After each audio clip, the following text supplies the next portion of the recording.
Pain. What is pain? We come from a history of, or to this point, the global society goes, it's a mechanical problem. Meaning, my elbow hurts, something in the elbow is broken. Is a ligament tear, it's a bone chip fracture, something with the bone, something with the ligament, something with the bursa, something with the muscle, something with the muscles around it. We come from a mechanical perspective.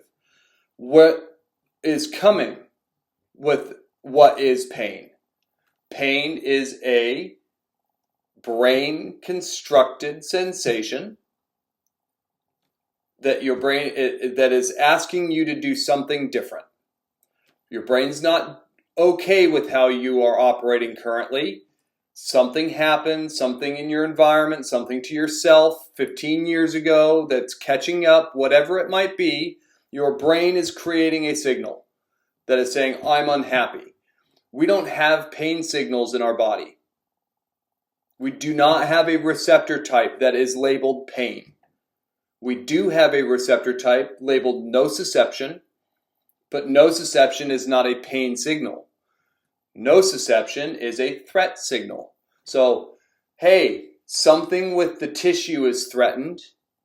We send a nociceptive signal into the brain. The brain interprets that. If it's good at interpreting it, it'll go, relax, it's no big deal. Nothing's cut open, no infection, nothing of the sort. Just bumped it or whatever, or hit it or landed on it. Something, got it. Threat received. We're going to be okay. In a brain that's not so healthy because of past experiences, I've had medications, I've had surgeries, I've had hospitalizations, I've hit my head in any which way. I have a long history of hurting things. I have broken things. I have had, limbs pointing in a way that they shouldn't point.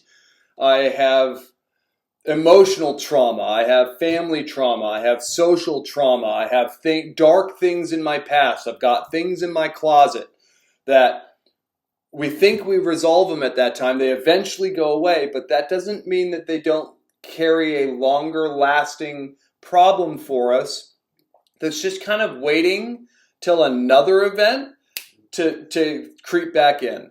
So modern pain science, and I don't like working with pain. Pain is very exhausting for me.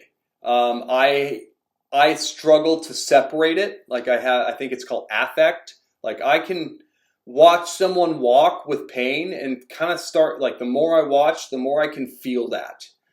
And that's exhausting to feel someone else's problem.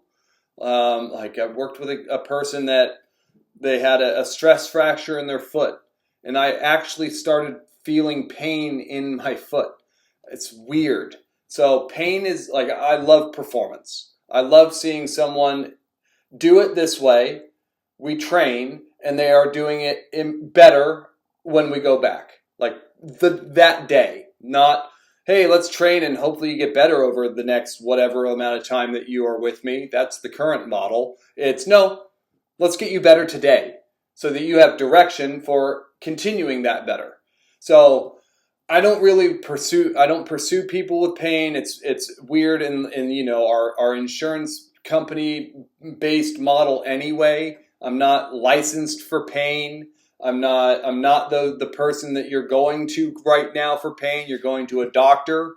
And unfortunately, that doctor doesn't understand pain either. But that's just our system. And if you have a problem, go to your doctor because we have put them on a pedestal. They have a very prestigious position in our country, just like lawyers and dentists and you name it, the prestigious jobs to have, so you feel like you made it. So I'm not in that world, but if they're not getting helped and they're cleared to play, I go, let's look at it. I'll help you out. I'll look at it with you.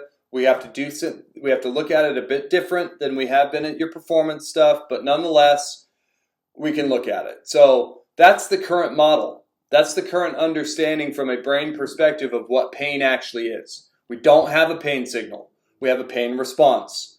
So ultimately, you can think of it this way.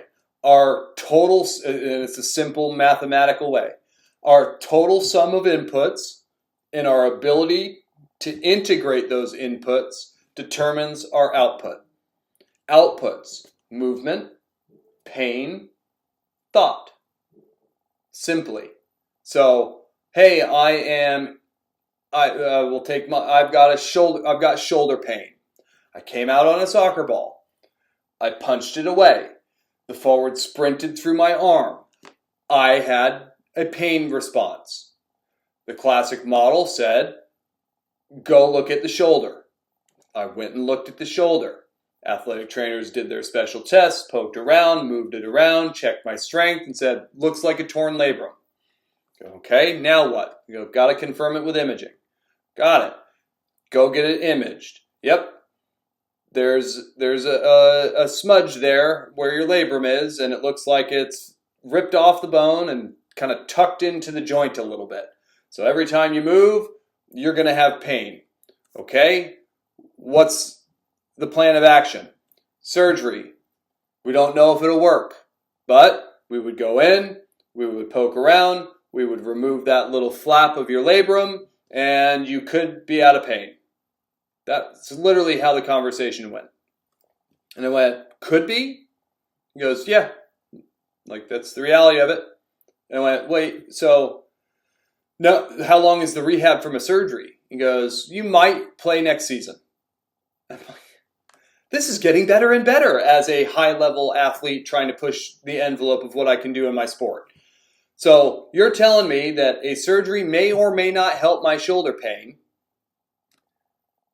And if we do the surgery, I may or may not play next season. Yep. What else?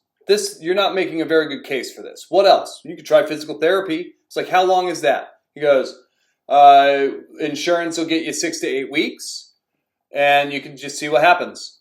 And I went, then what? And he goes, you could feel better. You could not feel better. That's it. And it was like, what is this? Like, I'm meant to be in this, in the profession I am. Because I fell through all of the cracks and none of it ever made sense. So I'm like, what? All right, physical therapy it is. So 6 weeks, 2 times a week. Did it religiously. Honestly, the subconscious of, hey, I don't feel that much better after doing this. And now I have exercises from that session that didn't really help me feel better while doing this. I would do those exercises for a little bit and go, I don't feel any better. So how long am I going to do these exercises? And I was pretty lazy, so it was like, I'm not feeling any different, so I'm not going to do this.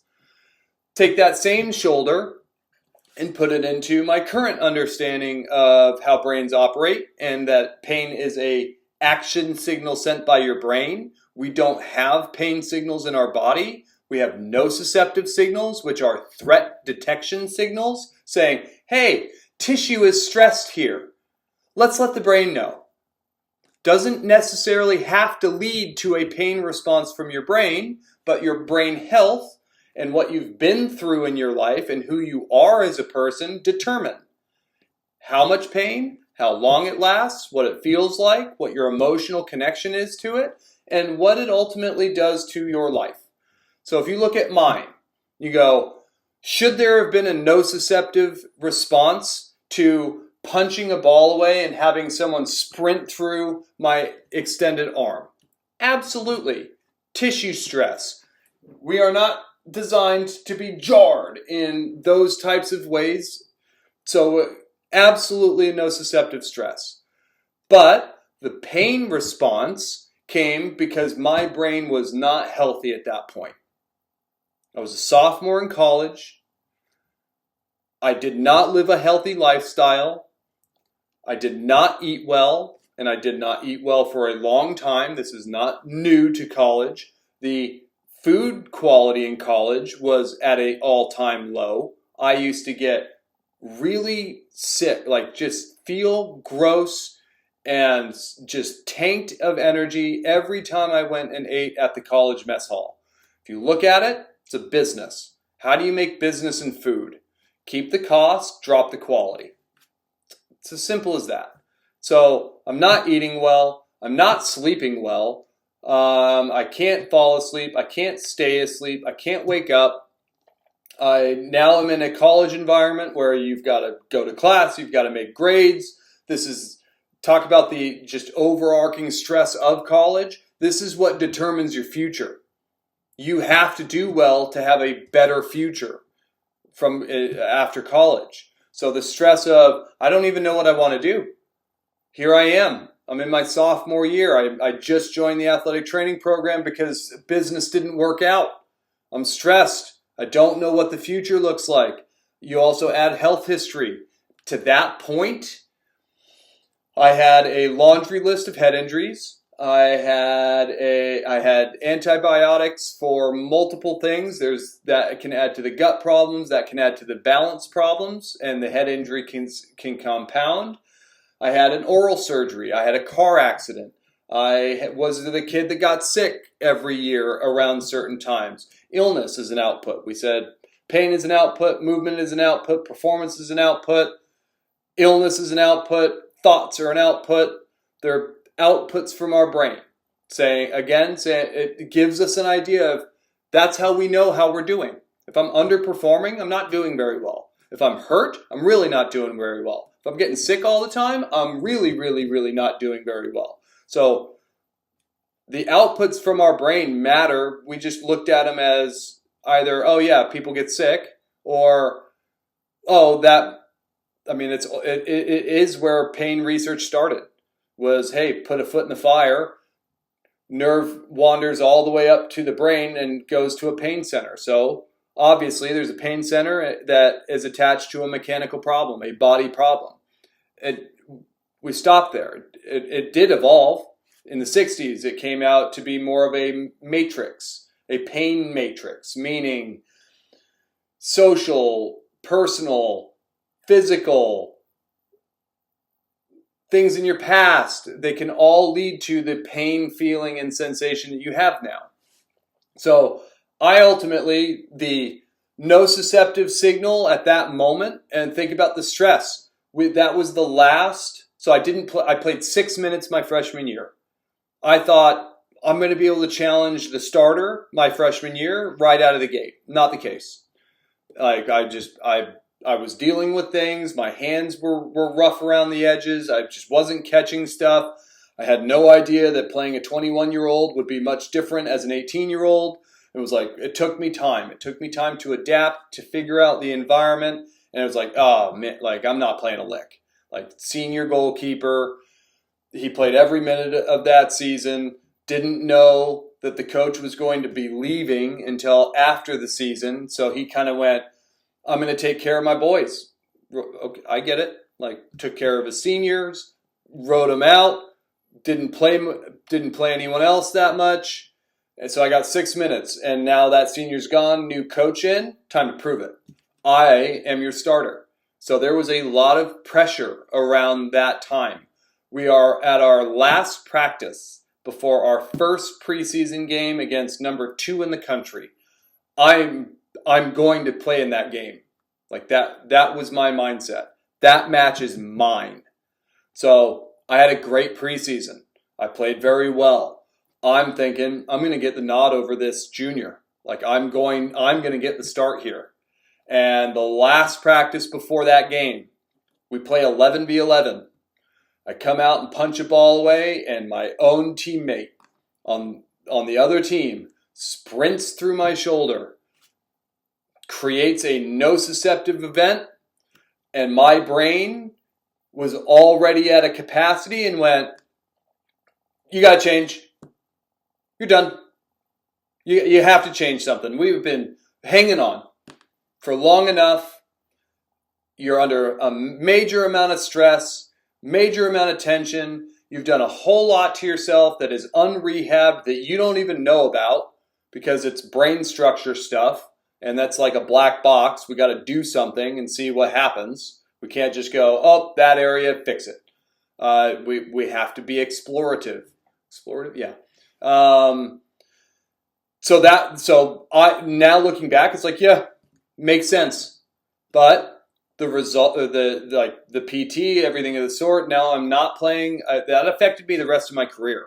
Like I found out ways to manage it, and again, surgery was never the thought. I might be out for a year, and it might not be better still.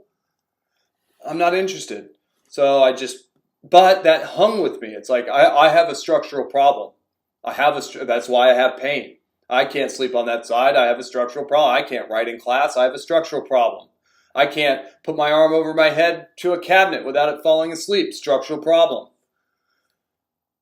And then I learned about brains. And I learned about how much my brain had been through and how much it was compensating. And I started doing something about it, and the pain is gone. It took me just going through an education. I didn't know that these people, there aren't a lot out there, unfortunately, right now or yet. But I didn't know that there were professionals looking at it differently. I didn't know there was something outside of the medical system, meaning, you've got your MDs, orthopedics, your surgeons, your PTs, anyone else that's in the insurance game. That's our medical system. I didn't know there were people outside of that. Like massages outside of that. I tried that, and it was nice in the moment.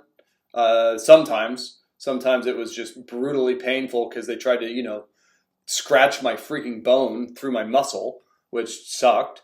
So I was not a good candidate for deep tissue massage. It didn't work for me. And if it doesn't work for you, that's completely normal, and it makes a lot of sense. So don't think, oh, it's a me problem that I don't like this, I don't like that. Everyone's different. Go find the thing that makes you feel better. Go find the thing that you're like, that changes my day. That's how you know you're on the right track with this stuff. So that's a paradigm shift. That's a challenge. Like when I started learning about applied neurology, how our brains work, that took the longest to comprehend at a fundamental level. I would work with clients. They would come in, hey, we got to take it a little bit easy today. My wrist hurts. And I go, okay. And we'd work, and then they'd come back and go, I'm figuring it out. I went, all right, what are you doing? I'm going to PT. I've been to the doctor. They said there's nothing broken or structurally injured. So I'm going to PT. I'm like, okay. Is it helping? He goes, not really, not yet. And I go, okay. Are you cleared to play? Like if you had to go play a game today, you're cleared to do that? And they went, yeah, I don't have any restrictions, and that I get to work with that. And I go, okay, let's work with that. And every time I tried to help them with their wrist, I walk away frustrated, and they walk away in pain still. No joke. I don't think I have found, the only population I have found some solutions with looking at that site, like consistently, were rugby players. I was hired to be a performance coach for a rugby team in a tournament in Las Vegas, a sevens tournament in Las Vegas. It was an absolute blast. I love that community. They are so fun. They go to war, and then they're best friends. It's so great. Like, they understand what sports are. They're competition, they're enjoyable, they're fun, and you don't have to be enemies with that other person afterwards. I loved that. And that was a community where, hey, quad hurts. And I would look for motor points. I would do skin assessments, stretch, find a direction. And they're like, wow, quad feels a lot better. We would tape it. They'd go play. So like, my left side of my back hurts.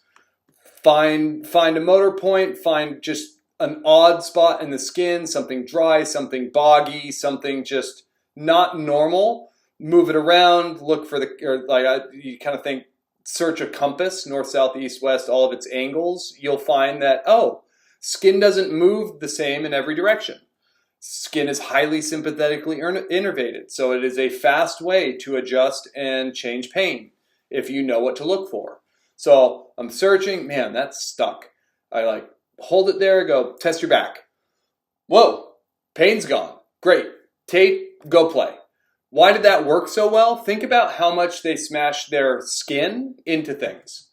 So their brain already has altered skin maps because of the amount of damage or tissue damage they do. They do get nociceptive signals. Hey, just got elbowed here. Hey, just hit the ground there. Just took a head in the pec. Your brain is getting a ton of nociceptive signals. And these guys are like, think about the pain understanding you have to have in that environment, in fighting, in any of those like really big contact sports. If you have a low threshold for pain, you're not going very far. So these people already know. So I would assume like the rugby players, the hockey players, the fighters, the military, like high-level military, those were the kids on the playground when they slammed down and experienced their first nociceptive response and potentially even a pain response, their brain going, ugh, do something different. I hated that. Don't do that again. I'm going to give you this pain so you remember it, and we don't do that. I don't like accelerating my head towards the ground, as an example. Those kids had the parents that went, get up.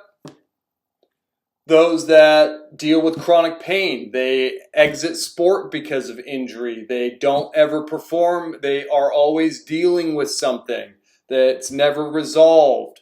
Whatever it is, most of those people are probably I did the same thing on the playground, and my parents freaked out, ran over, worried, put me immediately into the ER, the doctor, got an appointment, and I can feel that this is not okay. Everyone's worried, everyone's anxious, everyone's scared, and now so am I as a kid. So that's literally part of our pain response. And again, it's built by our brain. It's not a tissue thing. It's not a ligament. It's not a joint. But man, that's so hard. So early in my career with this stuff, I just got frustrated with pain. And it's hard to work with. Like, one, I have kind of an apathy and an affect for it. Like, the more I work with someone in pain, the more I start feeling their issue, and that's miserable.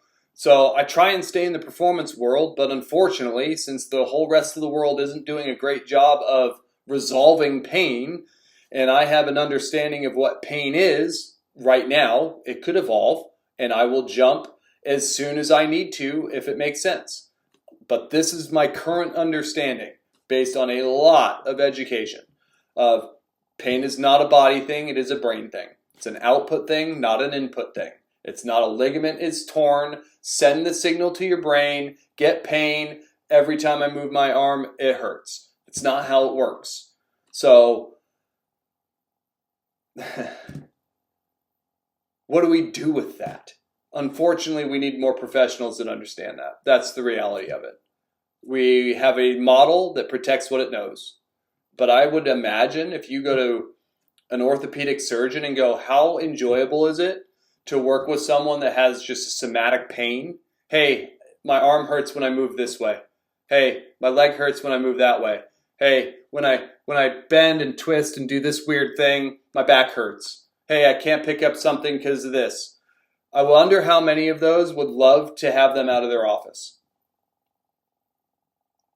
Because I don't know if it's still, you go AI it, the highest risk of a future injury. So, hey, the future elbow pain, or the future elbow problem I have, the biggest determining factor of that injury is an injury you already sustained. So, if what I already hurt is the best predictor for future hurt, how is our system doing? It's missing it. We do, hey, my shoulder hurts. Go to the doctor. Get an image. See if there's something that looks off. Go in. Fix it. Pin it. Screw it. Glue it. Whatever. Sew it all back together. You should be good. Why is that the highest predictor of my future problem then? Or here's a pill. Here's a shot. I have a buddy that played in the NFL. He got a shot in his knee to play every game. That's not fixing a problem. So I wonder how many professionals in that world of medical and insurance-based medicine would go, please resolve these things. And it's just, that is my most curious fundamental question. If we get to have, like, you know, the Donnie Darko kind of time travel effect, and we can have one person experience one pain issue and be sent to the medical system, and the other is sent to a professional that understands modern pain science and brain function, what happens at the end of that? Because I think if you have a pain problem and you can find someone that understands pain science in today's world, and you don't have a pain anymore, what happens? Do you go back to your sport and, like, really hurt it? Or were we wrong? So my foot hurts. I go see someone that understands applied neurology. They do some things that didn't even look at my foot, but my foot is functioning better than it was without pain, and it's stronger, and I feel confident in it. I feel confident in my ability to do everything I want to do. That same person hurts their ankle, goes to the doctor, gets it imaged. They say, yep, looks like a stress fracture. You go to surgery. They put a screw in it. You get out of surgery. You're immobilized for a certain amount of time. You ease back into movement over another certain amount of time. If you're an athlete, you enter a return to play protocol, and you're back. Do they lead to the same place? That's what I am so curious of. Or because they never got the image, they never felt like they needed to because their pain went away, are they now going to do something really bad because that same path there was a fracture? And man, that is, I'm so curious to know. Because I look at it and go, if you're in pain and now you're not in pain and you're performing better, it's not an issue. But our current model is if you're in pain, you go get it looked at, structural issue, fix the structural issue, no longer an issue. I think I would rather go with I didn't have to get a surgery, I didn't have to get a screw in my body or whatever, I didn't have to get immobilized, I didn't have to go through the return to activity, return to play. I just got it fixed without all that, and I'm still playing. I never took the time off. And I think the devil's advocate for that would be if you just surface level change the brain to just remove that pain signal, but ultimately they still have a lot of threat. By removing that, does that create like a falsely confident athlete? They go, I'm back. But they don't address their head injuries. They don't address the car accident. They don't address the stress in their life. They don't address the relationship, their parents, whatever it is that reason they got into that pain signal in the first place. Do they now go out gung-ho and do something else? And just even saying that, that's already what's happening. The highest rate of future injury is an injury you already sustained. So what's the difference? This gives them an opportunity to work on their stuff. This opportunity says it was never you in the first place. It was just this bone. And I think that is so powerful, especially if you understand it in a comprehensive way. You're not just looking for the magic drill, the magic poof, look, we can make your pain go away for a little while. It becomes the, nice, your pain is gone. Let's make you more resilient. Let's work on the receptors. Let's work on all of the structures that make that foot work. Let's find areas that aren't working well. Let's train those areas. Let's put it into your sport. How did you get hurt in the first place? Let's put you right back into that position and do a whole bunch of brain activation stuff so that your brain goes, I am no longer threatened from this experience. If you have other things going on, let's make sure that they don't have a lasting impact to create another problem. Let's do rehab on that concussion you had 14 years ago.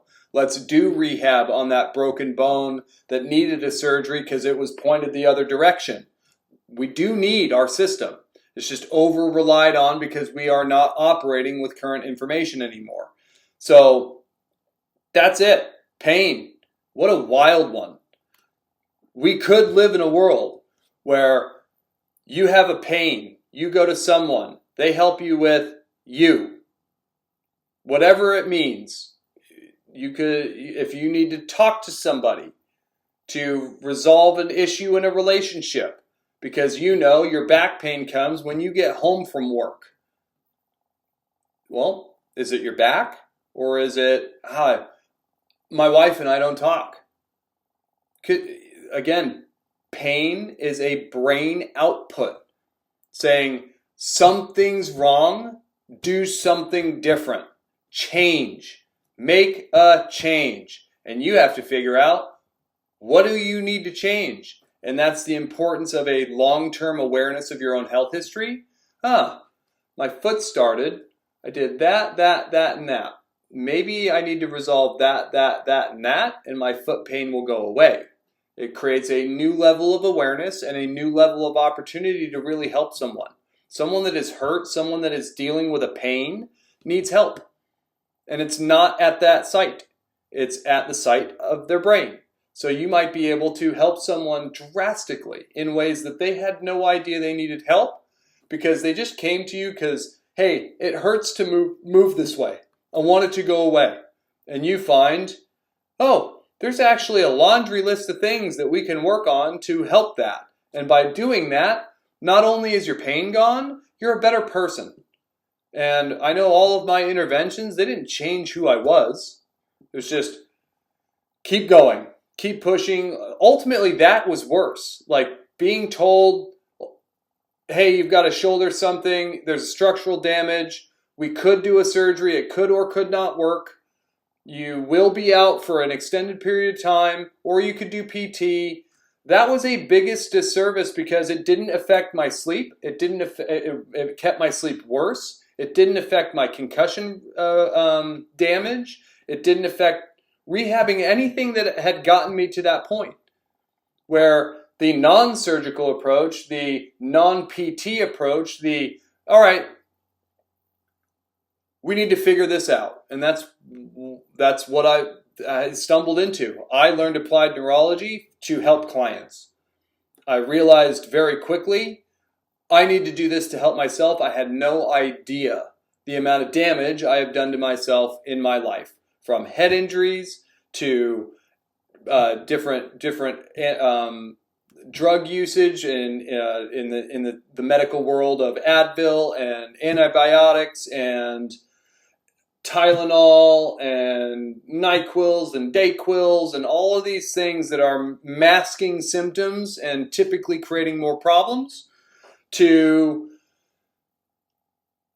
the oral surgery, like having my wisdom teeth out, having complications with that, to like those were the big ones for me. Like I wouldn't have known anything about those if I just went, yeah, PT made it as good as I could.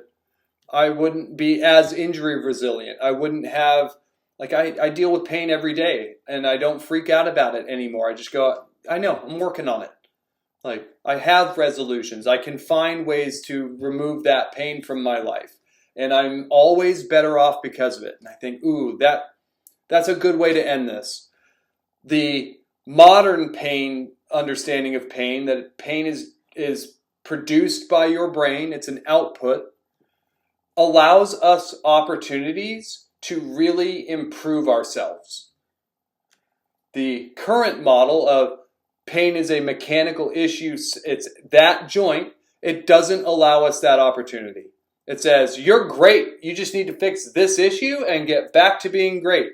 No, it's not how it works. It is much more that shoulder problem for me, I earned it. I earned it over a long time and a lot of not good things for myself. Eating poorly, sleeping poorly, moving poorly, not everything of the sort. Super stressed with school, can't remember what I'm reading. That's not great in college if you don't remember and you can't retain and you want to fall asleep and you feel gross after reading. Yeah, life gets a lot harder, especially since we preface college as the platform for a successful life. So talk about stress. If it was approached differently, and all right, Joe, you're getting a pain response in your shoulder, must mean you've earned it. Why is your brain all pissed off at you? Why is it giving you this signal? Let's talk about it. Let's figure it out. Tell me about yourself. Tell me about your history. Oh, interesting. Let's assess these things. Those aren't working well. Let's make them work better. Your shoulder's better. Maybe we need to address how you're living life. Maybe you need to sprinkle in some things that are better for you than the other stuff. And that is it's a paradigm shift. And it's a really hard one because even as a professional, it's so easy and natural to go, oh, your wrist hurts? Let's look at your wrist. And I have just been frustrated every time I do that. And I go, stop looking at the site. What does their brain need? Well, I did 5 assessments before I went to look at their wrist. How about we do 40 assessments? How about we do 30 assessments? How about we understand the 8 levels of how our nervous system works? Receptors can test. We can test how they work. Peripheral nerves, we can test them. Spinal cord, we can test it. Brainstem, we can test it. Thalamus, we can test it indirectly, but we can test it. Cerebellum can be tested. Cortex can be tested. Insula can be tested. We can test all of our brain structures, and then we can combine them. We can make novel experiences, and that is the future of a whole lot less people needing to go to the doctor because, hey, when I move, this hurts. And it gives people an opportunity to really work on themselves. I didn't know that I was hanging on to a car accident from 20 years ago. I didn't know that slamming my head into the concrete on a skateboard mattered. I didn't know wisdom tooth extraction, braces can change how your brain functions. I didn't know any of that. And that gives us an opportunity to, one, start helping people now, and way more importantly, help kids avoid this. We don't want kids growing up in a chronic pain, obese, mentally sick world. But that's what we've gotten. That's where we're at in a big picture. And to change it, we need to change how we're looking at us. We need to look at it from a brain perspective, not a body perspective. Look at them both. They both matter, but understanding that pain is a signal sent by your brain to do something different and not a mechanical problem or a damage in your body is a big, big, big deal. And again, if we can get in front of it with kids so that kids understand that pain's a part of life. It's not something scary. It's not something that's going to ruin you. It's not something that it's going to throw you off the deep end and you'll lose your life, you'll lose your job, you'll lose your spouse, whatever it is. It is an action signal. Your brain is upset. So let's talk about some things that have changed in you, kid. If that was the approach for me, now I'm starting to get help with my concussion at 9 years old, 11 years old, 12 years old, 13 years old, 14, 16. We just don't, and people just cruise, and they wonder why now. And typically it's something that we have been developing and earning for a long period of time. And it was just your brain going, that was the straw that broke the back. I can no longer continue to predict and get through my environment in what I feel is a safe way. So I'm going to slow you down. I'm going to make you think and make you try something different. And that is the evolution of us working with people. And man, it'd be so exciting if we were there. And I've seen it enough where if I don't freak out when a kid has pain and I'm not concerned and I'm going, yeah, dude, pain sucks, doesn't it? Take a breath, relax. Let's get the joints above it and below it moving. Let's ease you back into walking or whatever it is. I see so many of these kids just go, I'm good. And they go back out and we're not thinking about it anymore. That's way different than, oh my God, is it an MCL? Is it a meniscus? Oh, his career could be over. He could be out for a year. That compounds problems so much and creates so many more complications down the road that if we just, again, respect that pain is an action signal sent by our brain. We don't have pain signals in our body. We have nociceptive signals that provide, hey, this area is threatened. That's a big, big, big step in helping a whole lot of people in a system that seems to be completely overloaded and not helping so much. Again, this is hey, this hurts. I want that to not hurt anymore. If you got in a car accident and you got fractured and broken and pointing this way things, get put back together. But the rehab is still neurologic. Like if you're dealing with pain after the fact, we still need to address it the same way. But yes, that's what our system is amazing at. If you're going to die or be severely impaired for the rest of your life, we put people back together. Dude, that's freaking awesome. Don't get me wrong, I'm not bashing our medical system. It's overloaded with things it shouldn't have to deal with. That's the reality of it. It's amazing at keeping you alive. That is incredible. But what it's not incredible for is, man, I've got chronic pain. I've got this pain. It's been there for a long time. Or it just started. It's preventing me from doing the things that I want. It's not equipped for that. So that's where neuroathletic people that understand applied neurology come in, and we just need more of them. We need more noise. We need more people that can find a solution outside of the medical system. The challenge is it's not insurable. So that would be if we want to really take care of people, start insuring applied neurology so people can get it cheap. Because otherwise you've got to go to a professional. I have a client that went to a concussion specialist, $400 for a protocol that she could have watched on YouTube. No joke. You can look at all head movements, all eye movements. It's not all secret. You could have gone to YouTube and they just threw a protocol for $400. It's not insurable, so it costs a whole lot. But if you can go to an applied a professional that understands applied neurology, then maybe that's a $40 visit and you actually get released back to life and your brain is happy. You go, thank you. You finally listened. You finally changed in a way that mattered to me based on what we've done to ourselves. And that's a great place to finish it. Please record. Been dealing with some issues lately.